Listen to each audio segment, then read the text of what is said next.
저는 늘 힘들고 어려운 일 있을 때마다 그런 거 생각해요. 예수님이 정말 다른 사람보다 못한 천하디 천한 말구유에 정말 더럽고 지저분하고 말이 똥싼 그 자리에서 거기서 태어나셨다는 거, 그리고 비참하게 십자가에서 돌아가셨다는 거, 그게 무슨 얘기일까? 뭘 의미하는 걸까? 늘 고민해요. 근데 힘들 때마다 그것 때문에 위로받게 돼요. 그것 때문에 지금의 상황을 감사하게 돼요. 무슨 얘기냐면, 내가 힘들어도 십자가에 못 박히는 것만큼 힘들까? 그건 아니죠, 그죠? 그래서 힘들 때마다 예수님 생각하면 막 위로가 돼요. 저는 사실 여러분들이랑 얘기할 때 저는 하나님 봤어요. 저 기도할 때 하나님 음성을 들었어요. 뭐 이런 얘기를 해주고 싶고 저 방언도 하고 하나님과 저 그런 거 한 번도 없었어요. 근데 하나님을 어떻게 아느냐 하면 제가 살고 보니까, 이렇게 쭉 지내고 보니까 하나님이 계신 거예요.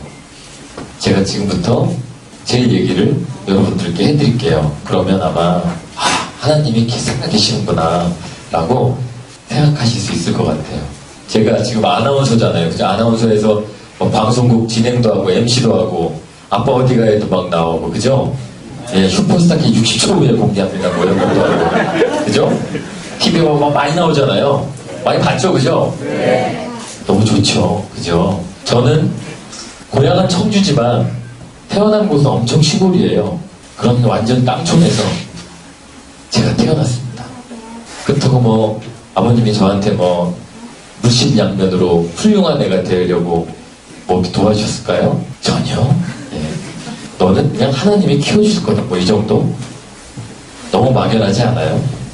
하나님 보이지도 않는데 학원? 이런 거 없어요.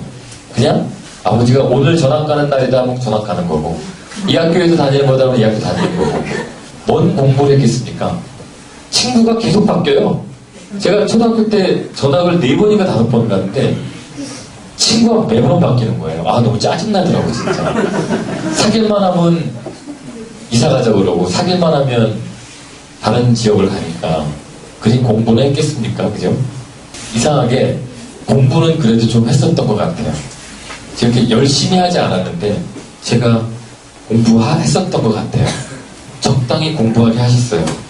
공부를 적당히 해서 반에서 꼴찌 이런 건 하지 않았어요. 10등 안에는 늘 들었었어요. 그러니까 여전히 저를 도와주는 사람은 아무도 없었어요. 그리고 중학교를 가고 고등학교를 가고, 근데 대학교 시험을 치르는데 청주에서 그냥 학교를 다니려고, 부모님도 청주에서 그냥 학교 다녀라 그러셨는데, 갑자기 저희 누나가 서울서 공부해야 된다. 내가 서울에서 대학을 다닐 수 있을까? 합격할 수 있을까? 대학 시험을 보러 서울에 갔어요. 서울에 갔는데, 그때는 서울에 원서 내면 학교에 먼저 지원을 하고 거기 지원한 애들끼리 모여서 시험을 봤어요. 20명이 합격자인데 82명이 왔어요. 4명 중에 1명만 되는 거예요. 시험을 보는데 합격자 발표가 났는데 제가 그 커트라인보다 4점 높았어요. 제가 졸업을 하게 됐어요. 졸업할 때가 됐어요. 졸업할 때가 됐는데 난 뭐라고 밥을 먹고 살을까? 뭐라고 하면 좋을까? 아나운서가 되겠다는 생각을 해본 적이 없어요. 단 한 번도 해본 적이 없어요. 근데 4학년 끝날 때쯤부터 신문사 기자를 준비했어요. 제가 신문사 시험을 준비하고 있는데 어떤 친구가 저한테, 야, 너는 내가 보니까 말도 잘하고 목소리도 좋고 얼굴도 나쁘지 않으니까, 야, 너는 한번 아나운서 시험 한번 봐봐. 친구가 그러더라고. 저랑 제일 친한 친구가, 너 혹시 너 나랑 경쟁률 겹칠까봐 지금 나 아나운서 쪽으로 보는 거 아니야? 아니야, 아나운서 시험 한번 봐봐. 아나운서가 뭔지도 모르고, 네? 그냥 텔레비전에 나오는 뉴스 진행하는 사람 정도로만 알고 원서를 냈어요. KBS에 원서를 냈어요. 서를 냈는데 이상한 일이 벌어졌습니다. 저는 아나운서 준비도 한 번 안 했고 뉴스를 한 번 읽어본 적도 없는데, 시험 이렇게 한 5차 시험까지 있거든요. 1차 시험부터 1차 합격, 2차 합격, 3차 합격, 4차 합격, 5차 합격하면 이제 아나운서 되는 거예요. 근데 너무도 신기하게 1차부터 막 되기 시작하는 거예요. 700명이 왔어요. 근데 처음 시험 봤는데 한 200명 남았어. 1차 시험에 다 떨어지고 500명 떨어지고 200명 나오고 됐어 내가. 2차 시험도 봤는데 100명 남고 또 됐어. 3차 시험 보니까 50명 남고 또 됐어. 이상하다. 4차 시험 보니까 이제 10명 남고 또 된 거예요. 야 이상하다. 나 준비한 게 하나도 없는데 내 친구 말이 맞았나? 나 아나운서 같이 생겼나? 마지막으로 사장님 면접을 들어가는데 5명으로 추려졌어요. 5명이 뽑혔는데 딱 보니까 애들이 다 좋은 학교 나왔더라고. 발표가 났어요. 누가 될게요? 나 됐을까? 네. 안 됐어. 서울대 나온 애, 연대 나온 애가 됐어요. 얼마나 아까워. 700명 중에 이렇게 쭉 올라왔는데 다 떨어뜨리고 2명을 못 이겨갖고 떨어졌잖아요. 근데 여러분 방송국 시험은 1년에 한 번밖에 없는 거 알아요? 또 1년을 기다렸어요. 아나운서 시험 보려고. 이번엔 SBS. 또 1차 합격, 2차 합격, 3차 합격, 4차 합격. 5차 딱 갔는데 사장님 면접 3명 남았어. 그러니까 학벌에서 안 밀리는데 내가 되겠구만. 발표가 났어요. 누가 될게요? 또 1년을 기다렸어요. 또 1년을. 이번 어디 받겠어? 이번에 KBS 또 받았어. KBS. 또 KBS. 1차 되고 2차 되고 3차 되고 사장님 면접 갔는데 3명 남았어요. 그래서 제가 또 한 번 좌절했어요. 몇 번 떨어졌어 벌써? 3번 떨어졌지. 그 해에는 1년을 기다렸는데 사람을 안 뽑았어요. 완전 짜증나지? 야 1년 기다렸는데 사람을 안 뽑아. 그때 나라가 너무 어려워서 사람을 뽑질 않았어요. 1년을 기다렸는데. 제가 그때 처음으로 하나님을 원망했습니다. 뭐 하시는 거예요 지금? 하나님 너무 하시는 거 아닙니까? 아니 나를 사랑하시면 이런 거였으면 애초에 여기 오지 말게 하든가. 왜 최종까지 와가지고 비슷하게 합격시켜놓고 최종에서 떨어뜨리니까 제가 계속 시험 보잖아요. 저한테 뭘 원하시는 겁니까 하나님? 그리고 결국 지금 아나운서 시험 보는데 4년이나 떨어뜨리고 나이 제한이 그때 있었거든요. 이제 한 번만 더 보면 나이 제한을 걸려서 시험도 응시도 못해요. 원서도 못 내. 그럼 뭐 하시는 겁니까? 하나님 하나님의 뜻이 뭡니까 도대체? 힘들어 죽겠어요. 지금 1년씩 이거 IMF도 맞았죠. 그때 직장 다니던 직장이 또 망했어요. 직장 망해가지고 한 달 월급이 30만원 30만원 받아가면서 1년 살았죠. 완전 상그지. 진짜 그지였어요. 그래갖고 하나님은 정말 원망을 많이 했죠. 근데 이제 마지막 시험을 봐야 돼요. 제가 내 나이가 커트라인 마지막 떨어지고 그만하자. 원서를 냈어요. 근데 이번에는 KBS, MBC가 다 돼. 여기도 되고 KBS도 1차, 2차, 3차 MBC도 1차, 2차, 3차, 4차. 근데 그때는 마음가짐이 어땠냐면 딱 시험 보러 갔는데 심사위원들이 이렇게 쫙 앉아있잖아요. 저 좀 꼭 좀 뽑아주세요. 타이틀만 아나운서라고 이름만 붙여주면 좋아. 그때 시험 볼 때는 심사위원들을 보고 말로는 안 했지만 나 안 뽑으시면 후회하실 거예요. 빨리 뽑으세요. 나야 나. 내 제일 괜찮아. 이 중에 내 제일 괜찮아요. 자신감이 있다는 얘기죠. 될 것 같아. 느낌이. 잘할 수 있을 것 같아. 그래서 정말 하나도 긴장도 안 하고 술술술술 양쪽에 다 합격했어요. 그래가지고 골라갈 수 있게 됐어. 근데 MBC는 남자 아나운서 1명 뽑았고 KBS는 남자 아나운서 4명 뽑았어요. 어디 갔겠어? MBC. 1명 뽑는데 같이 그지? 여기 4명이 내가 한 명은 대접이 좋을 거 아니야. 1명이니까. 그래서 MBC 갔지. MBC 갔는데 봐봐요. 무슨 일이 생기냐면 MBC 아나운서가 딱 된 다음부터 4년 5년 고생한 보상을 한꺼번에 다 받기 시작했어요. 테스트하면 항상 저를 뽑는 거예요. 쟤는 너 들어온 지 얼마 안 됐는데 이렇게 잘해? 저는 준비가 되어 있습니다. 얘 아주 잘하는데? 제가 들어가자마자 입사하자마자 이 방송 저 방송 막 나오기 시작한 거예요. 사람들이 막 알아보기 시작하고 인기가 쭉쭉쭉쭉 올라가고 막 그랬었어요. 그래가지고 제가 이제 약간 어떻게 됐겠어요? 목에 힘이 들어갔겠지. 그러다가 제가 어떻게 했어요? 회사를 나왔어요. 큰 물에 가서 놀겠습니다. 사표 내고 나왔어요. 딱 나왔더니 무슨 일이 있겠어요? 괜히 나왔다. 절 찾는 사람이 없어요. 방송도 못해요. 그렇게 고생을 또 몇 년 했어요. 또 하나님 원망을 많이 했어요. 눈물도 많이 흘리고 고생도 많이 했어요. 한 3년을 고생하고 난 다음부터 프로그램이 하나씩 들어오더라고요. 화성인 바이러스를 딱 맞기 시작하면서 이게 잘 되기 시작해요. 슈퍼스타 K 하니까 또 엄청나게 인기가 많았어요. 슈퍼스타 K가. 아빠 어디 가면서 맨날 여행 다녀, 아들이랑. 근데 인기가 좋아. 그래서 지금은 사람들이 다시 김종주 잘 나가. 야 최고야 최고. 야 요즘 인기 엄청 있어. 뭐 이렇게 얘기해요. 지금까지 제가 이렇게 살아왔어요. 되게 웃기죠? 따지고 보면 그때 실패했던 게 하나님이 나한테 축복하셨던 거구나. 날 떨어뜨린 이유가 그거였구나. 내가 더 잘 되라고. 내가 이걸 하기 위해서 내가 얼마나 4년을, 5년을 노력했는데 다른 아이들과 다른 동료들과 방송을 대하는 태도가 달라요. 떨어지는 것도 실패하는 것도 축복이에요. 열심히 노력하는데 잘 안 된다고 좌절하고 그럴 필요 없어요. 하나님이 내가 때가 아직 다 안 됐기 때문에 계속 이렇게 시련을 주시는구나. 하나님 감사합니다. 제가 아직도 조금 멀었군요. 조금 더 열심히 한번 해볼게요. 그러면 언젠가 더 크게 그 믿음으로 가셔야 되는 거예요. 예수님이 계셨기 때문에 우리는 이겨낼 수 있는 거예요. 고난을 피하지 말고 당당히 맞서 싸우면 나중에 정말 하나님이 주시는 풍성한 열매, 그리고 그 열매가 하나님을 영광되게 만드는 그런 일이어야지, 내 배만 불리는 일이 되면 그 영광은 아무 의미 없는 거예요. 우리가 믿는 예수님이 그렇게 돌아가셨기 때문에 여러분들도 그분에게 사랑을 받고 은혜를 받으면 그 사랑과 은혜를 주위 사람들에게 나눠줘야 되는 거예요.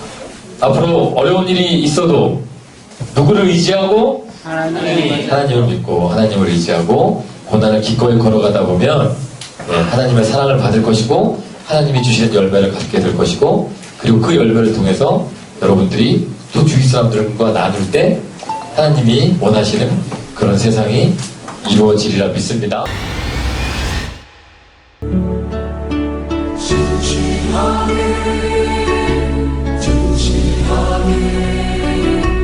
거룩하게 살게 하소서. 진실하게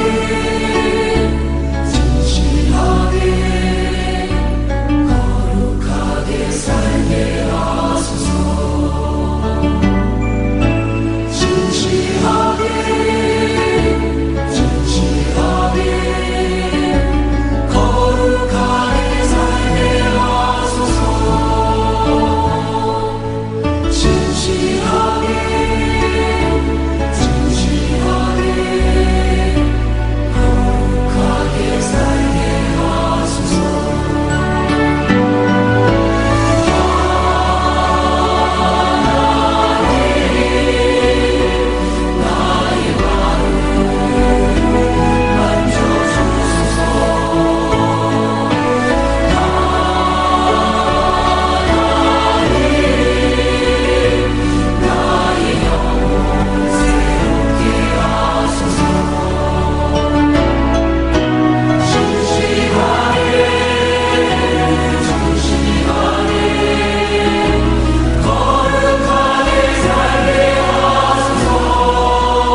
그러므로 성령이 이르신 바와 같이 오늘 너희가 그의 음성을 듣거든 광야에서 시험하던 날에 거역하던 것 같이 너희 마음을 완고하게 하지 말라.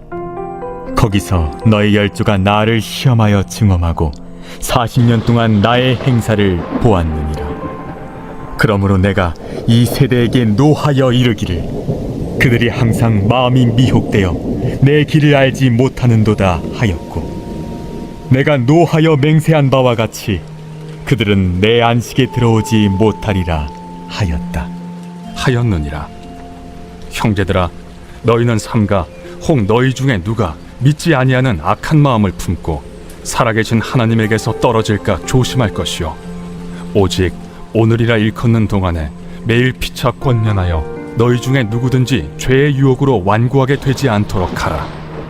우리가 시작할 때 확신한 것을 끝까지 견고히 잡고 있으면 그리스도와 함께 참여한 자가 되리라. 성경에 일렀으되 오늘 너희가 그의 음성을 듣거든 격노하시게 하던 것 같이 너희 마음을 완고하게 하지 말라 하였으니, 듣고 격노하시게 하던 자가 누구냐? 모세를 따라 애굽에서 나온 모든 사람이 아니냐? 또 하나님이 40년 동안 누구에게 노하셨느냐? 그들의 시체가 광야에 엎드러진 범죄한 자들에게가 아니냐? 또 하나님이 누구에게 맹세하사 그의 안식에 들어오지 못하리라 하셨느냐? 곧 순종하지 아니하던 자들에게가 아니냐? 이로보건대 그들이 믿지 아니하므로 능히 들어가지 못한 것이라.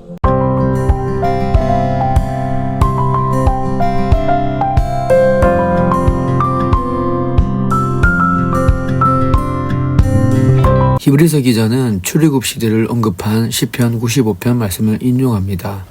오늘 본문 15절 말씀을 다시 한번 보겠습니다. 성경에 일렀으되 오늘 너희가 그의 음성을 듣거든 격노하시게 하던 것 같이 너희 마음을 완고하게 하지 말라 하였으니, 출애굽 후 광야 노중에서처럼 격동하여 마음을 완고하게 하지 말고 시작할 때처럼 견고하게 끝까지 붙잡고 나아갈 것을 권면했습니다.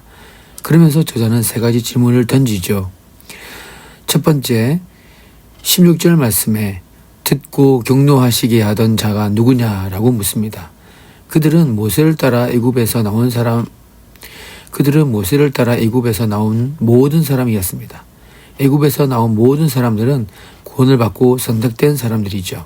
그런데 문제는 구원받은 그들이 고집과 믿음 없는 악심을 품고 불평과 원망으로 인해 광야 노중에 머문다는 것입니다. 약속의 땅, 축복의 땅을 보고도 들어가지 못한 것이 그들의 문제이자 비극이죠. 오늘날에도 예수 그리스도를 믿고 구원을 받았지만 원망과 불평, 격노와 고집, 못된 성격으로 서로 물고 싸우면 똑같은 결과를 가져오게 되는 것이죠. 둘째, 17절 말씀에 하나님이 40년 동안 누구에게 노하셨습니까? 라고 질문합니다. 이 질문의 답은 시체가 광야에 엎드러진 범죄한 자들입니다. 하나님은 불신자 때문에 진노하신 것이 아니죠. 40년 동안 하나님의 속을 썩인 것은 구원받은 사람들이었습니다. 하나님은 예수 안 믿는 사람을 오히려 불쌍히 여기십니다. 하나님은 예수 안 믿는 사람들보다 얼렁뚱땅 믿는 사람들, 즉 구원은 받았으나 안식에 못 들어가는 사람들 때문에 더 속상해 하시죠. 여러분은 누구 때문에 속상하십니까? 여러분은 여러분의 자녀나 혹은 여러분들의 친구가 아닌 다른 사람들이 못되게 구는 것 때문에 속상하십니까? 아니잖아요. 여러분의 자녀나 혹은 친구가 못되게 굴고 잘못할 때 속상해하지 않습니까? 그렇습니다. 하나님이 속상하신 것도 이 세상 사람들 때문이 아니라 믿는 우리들 때문인 것이죠. 믿는 것도 아니고 안 믿는 것도 아니고 더운 것도 아니고 찬 것도 아닌 사람들 때문에 속상해 하십니다. 하나님은 그런 사람들을 가나안 땅에 못 들여놓고 40년 동안 함께 고생하셨죠. 세 번째, 18절 말씀에 하나님이 누구에게 맹세하사 그의 안식에 들어오지 못하리라 하셨습니까? 라고 질문합니다. 하나님은 이스라엘 백성을 모두 데리고 들어가시려다가 도중에 계획을 바꾸시죠. 너희를 결코 안식에 들여보내지 않겠다라고 맹세하셨습니다. 누구 때문에 그렇습니까? 순종하지 아니하던 자들 때문이죠. 이 사람들이 지옥 갔다는 말이 아닙니다. 안식에 못 들어갔다는 것이죠. 구원 이후에 안식에 들어가지 못했다라는 말입니다. 불순종 때문에 그랬습니다. 이로보건대 그들이 믿지 아니하므로 능히 들어가지 못한 것이라. 이제 본문의 마지막 구절은 하늘을 믿지 않으면 안식에 들어갈 수 없다라고 말씀하십니다. 우리는 끝까지 견디는 믿음으로 안식에 들어가는 삶을 살아야겠습니다. 우리의 목표는 이 세상이 아님을 다시 한번 마음에 새기십시다. 우리는 지상에서 시작했지만 우리를 천국에 이르게 하시는 것이 하나님의 목표입니다. 우리가 구원받고 광야 노중에서 죽는 것이 하나님의 목표가 아니죠. 여러분을 그냥 아무렇게나 살라고 놔두는 것이 하나님의 목표가 아닙니다. 우리는 예수님을 믿으면서도 많은 갈등과 고민을 하게 되죠. 어떤 사람은 목사님, 저는 목사님 같은 그런 목회자가 아니잖아요. 목사님이야 그렇게 살 수 있으시겠지만 저는 세상 속에서 살고 있지 않습니까? 라고 하면서 자신의 삶을 합리화하려고 하는 그런 모습을 보게 됩니다. 그러나 그것은 하나님에게는 안 통한다는 말이죠. 저는 타이틀이 있는 목사이고 여러분은 평신도, 성도는 타이틀이 없는 목사입니다. 똑같습니다. 나는 세상에서 사는 평신도, 성도니까 그렇게까지 안 해도 된다라고 하는 논리는 통하지 않습니다. 여러분, 평신도나 목사나 다 그리스도인입니다. 그리고 함께 안식일까지 들어가야 할 사람들이 있죠. 우리가 세상에서 이렇게 살 때 세상은 변합니다. 그리스도인이 타협하고 적당히 살면 세상은 죽었다 깨도 변하지 않습니다. 믿는 너나 안 믿는 나나 다 같지 않느냐. 교회 왔다 갔다 하는 거 빼고 너하고 나하고 다를 게 뭐가 있냐. 똑같이 거짓말하고 똑같이 욕심부리고 똑같이 세속적으로 사는데 뭐가 다르냐. 이런 말을 들으면 안 되는 것이죠. 여러분, 이것은 목사 같은 성직자만 추구해야 하는 삶의 수준이 아닙니다. 그리스도인이라면 절대 타협해서는 안 되는 그리스도인 모두가 추구해야 하는 삶의 수준입니다. 교회가 온전한 그리스도인의 삶을 요구하면 교인들이 부담을 느낍니다. 그러나 성경은 우리에게 그런 삶을 요구하십니다. 결국 이스라엘 백성은 마음이 강팍해지고 하나님을 신뢰하지 못하고 인간적인 생각으로 세상을 살아나갔기 때문에 가나안 땅에 들어가지 못했습니다. 세상 속에서 살아갈 때 여러분의 마음이 강팍해지지 않도록 주의하십시오. 하나님을 신뢰하지 못하는 일이 없도록 경계하시기 바랍니다. 하나님께 불순종하거나 죄를 범하지 않도록 늘 깨어 있으시기 바랍니다. 여러분, 교회 안에서 예수 잘 믿는 것은 누가 못합니까? 교회 안에서 통하는 논리가 세상에서도 적용되어야 하는 것입니다. 교회 안에서 하는 것처럼 세상 속에서도 경건하게 살아야 하는 것이죠. 여러분, 이것은 엄청난 도전이고 힘듭니다. 그러나 그렇게 해야 안식일까지 들어갈 수 있는 것입니다. 예수 믿는 것 때문에 세상에서 핍박도 당하고, 예수 믿는 것 때문에 고통도 당하고, 예수 믿는 것 때문에 직장에서 쫓겨나기도 하는 이런 결단 없이 세상을 이길 수 없는 것입니다. 목사님, 어떻게 그렇게 살 수 있습니까? 저는 그런 상황을 생각만 해도 숨이 턱턱 막힙니다. 그렇습니다. 결코 쉬운 일이 아니죠. 여러분, 그래서 기도가 필요한 것입니다. 그래서 성령의 능력이 필요한 것이에요. 결단을 하고 기도해야 합니다. 하나님의 뜻대로 살려고 애써야 하는 것입니다. 여러분과 제가 하나님께서 허락하신 풍성한 삶, 안식일까지 이룰 수 있게 되기를 예수님으로 축복드립니다. 광야에서 죽기를 원치 않습니다. 이스라엘 백성이 40년 동안 광야를 헤맨 것처럼 헛세월을 보낸 일이 없을 수 있게 되길 바랍니다. 하루를 살아도 제대로 믿어야죠. 매일 성경을 묵상하고 기도하십시오. 힘들고 어렵지만 모든 사탄의 세력을 쫓아내고 여러분의 물질관, 여러분의 가치관, 여러분의 세계관을 고쳐서 하나님의 백성으로 이 시대를 살아가십시다. 그럴 때 하나님의 영광을 받으십니다. 구원받은 것만으로 만족하지 마시고 안식일까지 들어갈 수 있도록 하나님께 은혜를 구하십시다. 믿음에 있어서는 양보하지 마십시다. 안식에 들어가는 믿음을 얻기 위해 고민하십시오. 몸부림치십시오. 저는 그것이 하나님의 뜻이라고 믿습니다. 우리가 구하고 기도할 때 하나님은 우리가 이 세상에서 하나님의 뜻대로 살 수 있도록 용기를 주실 줄로 믿습니다. 은혜를 주실 줄로 믿습니다. 그런 하나님의 역사의 주인공이 저와 여러분이 될 수 있게 되기를 예수님의 이름으로 축복드립니다. 기도하겠습니다. 왕이신 하나님 아버지, 예수 그리스도를 믿음으로 고백하는 것이 단지 우리 내면에만 머무는 고백이 되지 않도록 늘 우리를 일깨워 주시옵소서. 진정으로 이 땅에서 오늘 하나님의 나라를 살아가는 백성으로 세상과는 다른 일상을 살아가는 그런 삶을 살 수 있도록 인도하여 주시옵소서. 다가올 미래나 죽음 이후의 낙오를 생각하기보다는 오늘의 일상에서 왕이신 하나님의 다스림에 순종하고 이 땅에 사랑과 공의가 넘쳐나도록 하나님의 주권을 인정하는 일이 편만하도록 살아가게 하여 주시옵소서. 하나님 나라를 사는 이것이 우리 인격을 변화시키고 매일의 관계와 일터에서 우리 태도와 말과 행동을 변화시키는 것이 되어서 우리 자신은 물론 세상도 하나님의 나라를 볼 수 있도록 은혜 베풀어 주시옵소서. 왕이신 하나님, 다스리시는 우리 주님, 세상의 나라가 보여주는 권력과 부, 이미지에 현혹되지 않게 하시고 언제나 하나님의 나라를 일상에서 보고 하나님께만 영광 돌려드리는 삶이 될 수 있도록 우리를 이끌어 주시옵소서. 모든 것을 주 앞에 맡겨드리며 이 모든 말씀 우리 주 예수 그리스도의 이름으로 기도드리옵나이다. 아멘.